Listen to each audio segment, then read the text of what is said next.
Bagi kamu yang tinggal di wilayah Pulau Jawa dan Bali, mungkin sudah tidak asing lagi dengan sosok legenda Nyi Roro Kidul.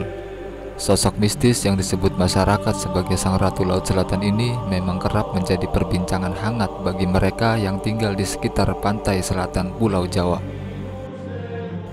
Kisah legenda Nyi Roro Kidul versi 1. Dahulu kala hiduplah seorang raja bernama Mundingwangi. Raja ini memiliki seorang putri bernama Kadita yang mempunyai paras yang sangat cantik.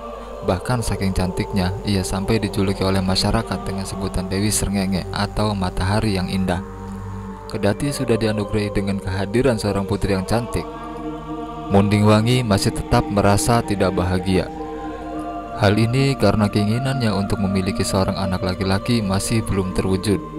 Alhasil, untuk mewujudkan keinginannya tersebut, ia pun memutuskan untuk menikah lagi dengan Dewi Mutiara.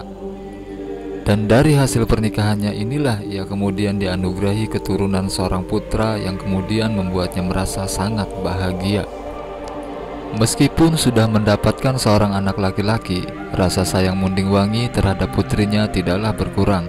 Ia justru tetap menyayangi dan membesarkan Kadita dengan penuh rasa cinta bersama dengan anak laki-lakinya yang baru saja ia dapatkan. Dewi Mutiara yang merasa telah memberikan seorang anak laki-laki bagi sang raja, berambisi untuk menjadikan putranya sebagai pengganti raja kelak. Sehingga ia pun melakukan berbagai macam cara untuk mewujudkan keinginannya tersebut. Bahkan sampai nekat mengusir sosok putri kesayangan Mundingwangi, Kadita, keluar dari istana. Mengetahui hal itu, sang raja pun menjadi sangat murka dan mengingatkan kepada siapapun untuk tidak menyakiti putrinya karena ia tidak akan membiarkannya. Walaupun telah mendengar peringatan keras dari sang raja, Dewi Mutiara tetap tidak menyerah. Keesokan harinya, ia malah mencoba strateginya yang baru dengan cara meminta bantuan dari seorang dukun. Berbekal kuasa yang ia peroleh dari Mundingwangi, ia memerintahkan sang dukun untuk mengutuk putri raja agar tubuhnya dipenuhi dengan penyakit kudis.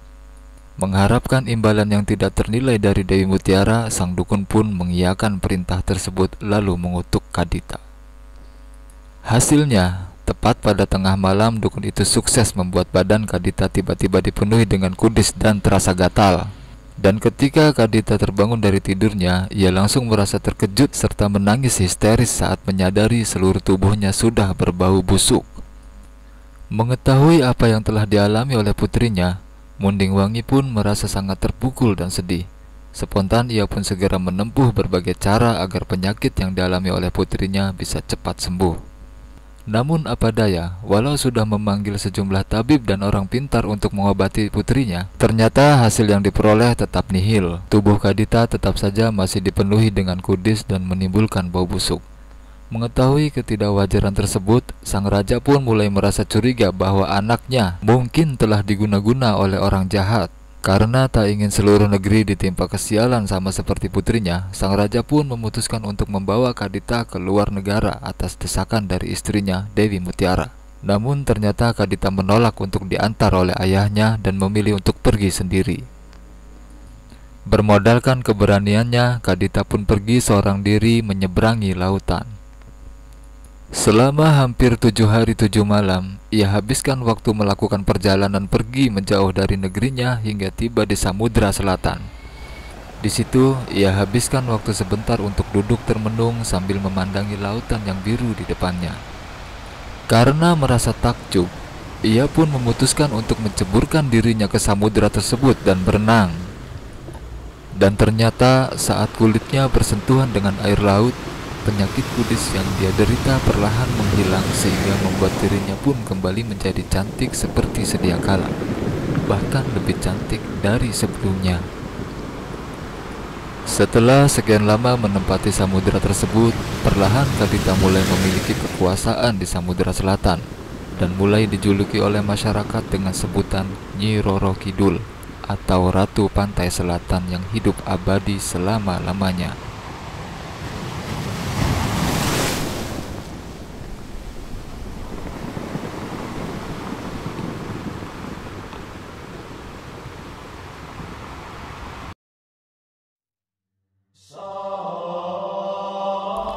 Kisah legenda Nyi Roro Kidul versi 2.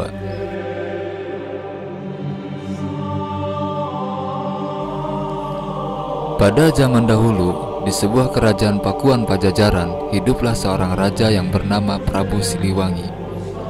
Sang raja memiliki banyak anak dan salah satunya adalah Putri Kandita. Ia merupakan seorang gadis dengan paras cantik jelita dan menjadi kesayangan dari Raja Prabu Siliwangi. Dan karena itulah, ia pun dijadikan oleh raja sebagai calon pewaris tahta Pakuan Pajajaran. Mendengar hal tersebut, para selir dan anak-anaknya merasa tidak terima. Mereka pun kemudian berencana untuk menyingkirkan Putri Kandita dan ibunya dari istana. Dan dengan bantuan dari penyihir sakti, rencana mereka pun berhasil. Putri Kandita dan ibunya terkena kutukan penyakit kusta yang tak kunjung sembuh meski sudah diberikan berbagai macam ramuan oleh para tabib istana. Tubuh mereka keduanya dipenuhi borok dan mengeluarkan bau yang tidak sedap. Tak lama setelah mengidap penyakit tersebut, sang ibunda pun meninggal dunia. Sementara Putri Kandita diam-diam memutuskan untuk melarikan diri dari istana setelah kecewa mendengar persetujuan raja terhadap usulan para selir dan anak-anaknya yang ingin agar dia segera diusir dari istana. Dalam suasana hati yang penuh dengan kesedihan dan rasa bingung, Putri Kandita berjalan keluar dari istana tanpa tujuan yang pasti. Sampai akhirnya ia tiba di pesisir pantai selatan Pulau Jawa dan tertidur di sana karena merasa kelelahan. Dalam tidurnya, Putri Kandita pun bermimpi mendengar suara gaib yang menyuruhnya untuk menceburkan diri ke laut agar penyakit yang ia derita sembuh. Singkat cerita, Putri Kandita melakukan apa pesan dari sosok gaib dalam mimpinya itu, dan hasilnya borok yang ada di tubuh putri pun berangsur-angsur hilang ketika kulitnya menyentuh air. Alhasil, tubuh Putri Kandita pun menjadi mulus kembali seperti sedia kala. Setelah sembuh dari penyakitnya, Putri memilih untuk menetap di pantai selatan dan tidak kembali ke istana. Ketika menetap di sana, Putri Kandita perlahan menjadi sangat populer karena paras cantik yang ia miliki. Alhasil, karena kecantikannya itu, banyak pangeran dari berbagai kerajaan yang berangsur-angsur datang untuk mempersuntingnya. Akan tetapi, dari sekian banyak lamaran yang Putri Kandita terima, tak satu pun yang dapat membuatnya tertarik. Hal ini terutama disebabkan oleh syarat yang sangat sulit yang diajukan oleh Kandita. Syarat tersebut ialah harus mampu mengalahkannya saat adu kesaktian di atas gelombang pantai laut selatan. Karena tak mampu mengalahkan kesaktian Putri Kandita, para pangeran pun memutuskan untuk beralih menjadi pengikut setianya yang bertugas untuk mengawal sang putri kemanapun ia pergi.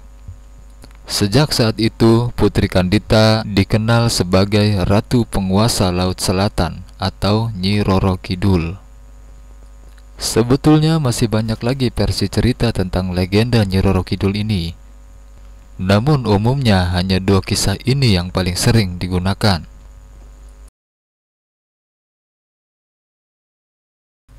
Mitos Kamar 308.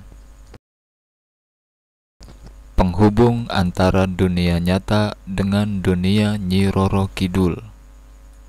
Di dalam Hotel Inna Samudra yang terletak di kawasan Pelabuhan Ratu Sukabumi, Jawa Barat, terdapat sebuah ruangan yang konon menjadi tempat peristirahatan Nyi Roro Kidul, sekaligus penghubung antara dunia nyata dengan dunia Nyi Roro Kidul. Ruangan tersebut merupakan kamar dengan nomor 308. Di kamar tersebut, nuansa cukup angker karena penuh dengan pernak-pernik sesajen dan bau dupa. Dan bagi mereka yang penasaran dengan kamar ini, pihak hotel ternyata membolehkan siapa saja untuk melihatnya dari dekat tanpa harus menginap. Namun tetap harus mengeluarkan biaya sebesar 35.000 saja. Di samping Hotel Inna Samudra, sejumlah tempat yang juga konon menjadi penghubung antara dunia nyata dengan dunia Nyi Roro Kidul adalah Keraton Surakarta Hadiningrat, Pantai Sembukan, Pantai Parangritis, Pantai Pelabuhan Ratu, dan Vihara Kalyana Mita. Kisah di balik larangan memakai baju hijau di pantai selatan. Selain mitos tentang adanya penghubung antara dunia nyata dengan dunia Nyi Roro Kidul, terdapat juga sebuah mitos lain mengenai larangan menggunakan baju hijau di pantai selatan. Mitos ini bermula dari kisah seorang pendiri kerajaan Mataram, Raden Danang Sutawijaya, yang sedang mencari kekuatan gaib untuk mengalahkan kerajaan Pajang. Dan untuk memperoleh kekuatan gaib tersebut, sang Raden pun memutuskan untuk bertapa di pantai selatan, sampai akhirnya ia tidak sengaja bertemu dengan sosok Nyi Roro Kidul. Setelah itu, keduanya pun langsung melakukan perjanjian gaib. Supaya kekuatannya menjadi abadi, Nyi Roro Kidul meminta sang Raden untuk menikahinya. Dan setiap kali ia hendak bertemu Raden, ia senantiasa mengenakan pakaian yang berwarna hijau. Karena kebiasaan dari Nyi Roro Kidul inilah, Raden Danang kemudian melarang rakyatnya agar tidak menggunakan busana hijau di sepanjang pantai selatan. Alhasil, sampai sekarang peraturan tersebut masih sangat dipercaya oleh masyarakat setempat. Bahkan kini banyak yang menganggap bahwa mereka yang berani melanggar peraturan tersebut pasti akan cepat meninggal karena tergulung ombak, serta rohnya juga akan menjadi tidak tenang karena menjadi prajurit Nyi Roro Kidul.